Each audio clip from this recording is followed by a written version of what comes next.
Bonjour tout le monde, c'est Jordan sur TutoDraw et dans cette vidéo je vais détailler un petit processus tout simple pour dessiner de l'eau réaliste sur feuille. Alors on m'avait demandé de faire un tutoriel avec le verre d'eau que je dessinais, mais ça m'était impossible pour le moment. Je pense que c'est un peu trop compliqué en fait à incruster une logique dans le dessin, donc je vous propose de l'eau sur feuille. Et si vous faites partie de ceux qui m'ont demandé de faire un tutoriel et auquel j'ai répondu ok, sachez que ça devrait pas tarder, étant donné que je fais une très grande série de tutoriels en ce moment. Bon, on va commencer tout de suite. Première étape, je vais griser ma feuille. Alors on a le choix entre plusieurs matériaux. Pour ma part, je vais vous montrer comment j'utilise le charbon de bois. Le charbon de bois, dans le commerce, ça s'appelle charcoal, et ça s'achète dans les magasins spécialisés. Alors c'est très simple, vous faites quelques traces sur votre feuille, que j'appellerai sol par la suite. Prenez un morceau d'essuie-tout, et on répartit le charbon sur la feuille. Ensuite, je vais utiliser un crayon HB et dessiner les contours de l'eau. Par exemple, nous allons en premier plan dessiner le tour d'une goutte d'eau. Et comme j'ai envie qu'elle glisse vers le bas, la masse principale de notre eau se trouvera en bas. Le volume sera plus important et la forme plus arrondie. Je vais aussi faire 3 petites gouttelettes. Et pour ça, il n'y a pas vraiment de règle. Elles peuvent prendre toutes les formes, tant qu'elles respectent l'effet de la lumière sur cette eau. Alors, troisième étape, très important, nous allons choisir d'où va provenir la lumière. Par exemple, elle proviendra d'en haut à droite. Et pour que ça se voie, il faut faire apparaître les ombres ainsi que les reflets de cette lumière. Pour commencer avec notre gomme, on va éclaircir une zone extrême de la goutte. Étant donné que la lumière provient d'en haut à droite, le sol qui se trouve sous la goutte sera éclairé en bas à gauche. Donc son contraire. Mais pas seulement. Étant donné que le sol est éclairé par la lumière, avec notre gomme, nous allons faire aussi un reflet sur la partie qui est touchée par le soleil, en haut à droite. Alors elle est plus petite, mais la rondeur de la goutte agrandit la zone d'éclaircissement. Donc en fait le reflet va être un peu plus petit que la zone qui est éclairée sous la goutte.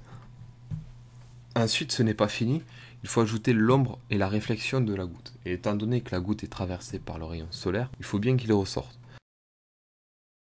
Donc il va ressortir de l'autre côté de la goutte sur notre sol gris. Nous allons faire apparaître maintenant, toujours avec la gomme, quelques reflets sur les extrémités droites de nos courbes qui représentent les contours de la goutte. On frôle les traits qu'on a fait au crayon et avec notre gomme donc on crée des reflets. Je refais la même chose pour les gouttelettes, un reflet et le sol aussi qui est à l'intérieur qui est éclairé par la lumière. Alors une fois toute la lumière placée sur l'eau, on va commencer à faire apparaître les ombres. De toute façon l'eau est transparente, elle est composée que de ces choses, lumière et ombre. Pas de texture particulière. Avec mon crayon, je vais assombrir certaines parties de la goutte, notamment la partie droite, à partir du reflet, ainsi que la partie gauche sur son extrémité. Et puis en dernier, je vais assombrir le sol. Toujours avec le crayon, je fais des petits gestes autour de la réflexion lumineuse et l'ombre elle sera pas très grande, elle est serrée, elle part un peu en pointe si vous regardez. Après tout dépend de la hauteur de la source de la lumière et sa distance. Car si on place par exemple une lampe à 3 cm, l'ombre de la goutte sera beaucoup plus étendue. Notre goutte est quasiment finie. Si vous voulez la faire ressortir encore plus, on a juste à repasser par-dessus ce qui existe. Par exemple nos ombres, nos contours, pour les rendre encore plus foncés. Puis on peut éclaircir nos reflets en utilisant du pastel blanc. Ce petit tutoriel est terminé, je vous remercie de l'avoir regardé.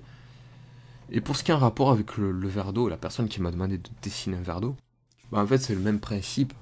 Étant donné que le verre est aussi transparent, tout comme l'eau, ce sont que des ombres et des reflets qui apparaissent. Donc je me suis dit que ça serait beaucoup plus simple de dessiner de l'eau sur feuille et de faire comprendre le principe, enfin l'idée que j'ai de la façon dont on le dessine.